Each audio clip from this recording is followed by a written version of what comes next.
But that's when my journey and my understanding greatly increased about what it is that we were actually doing. And what we were doing was not taking your brain and pushing it to a place, giving it something that it didn't have before.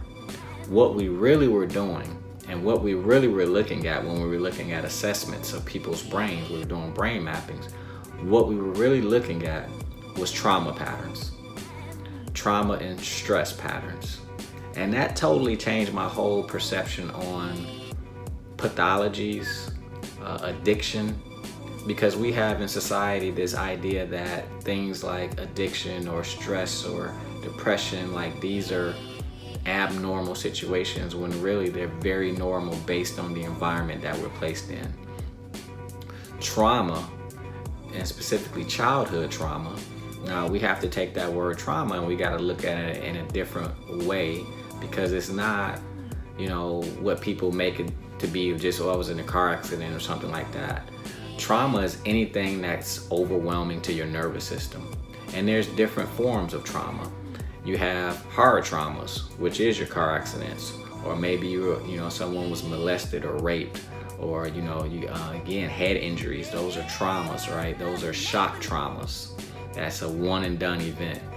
Then you have what's called developmental trauma or soft traumas, even though soft would imply that it's better to do a soft than hard trauma, but that's not the case. Soft is developmental trauma that you've experienced ongoingly for a long period of time.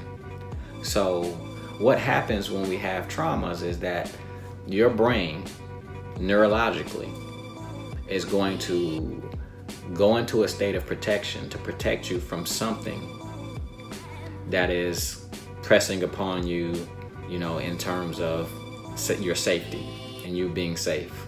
So your brain goes into fight or flight response. This is one of the biggest responses that we typically know about, fight or flight. The brain is going to, your sympathetic nervous system is going to activate, your pupils are going to dilate, your heart rate is going to increase, your blood pressure is going to increase, your digestion is going to shut down, your immune system is going to shut down. So what's happening is your body involuntarily is going into this state of protection to protect you from whatever event that's coming at you that's right in front of you. Okay, so then you have the other branch, which is the freeze response, which is when you have a sense of helplessness. The freeze response is again when you can't fight, when you can't run. So back to what's going to happen then, you begin to numb out, you begin to shut down, and it actually can become looked at as learned helplessness or isolation. Really what it is your brain numbing you out so that you can survive the event.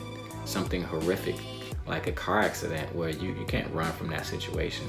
Or let's say that someone passes away. Well, you can't run from that situation either. You can't fight it. So your body is your brain and your body is going to shut down involuntarily. Again, I'm going to keep using that word because this is outside of you. This has nothing to do with you per se. Has nothing to do with David. This is the brain saying, I'm going to protect this organism however best I can. And these two protection mechanisms is the way that I'm going to do that.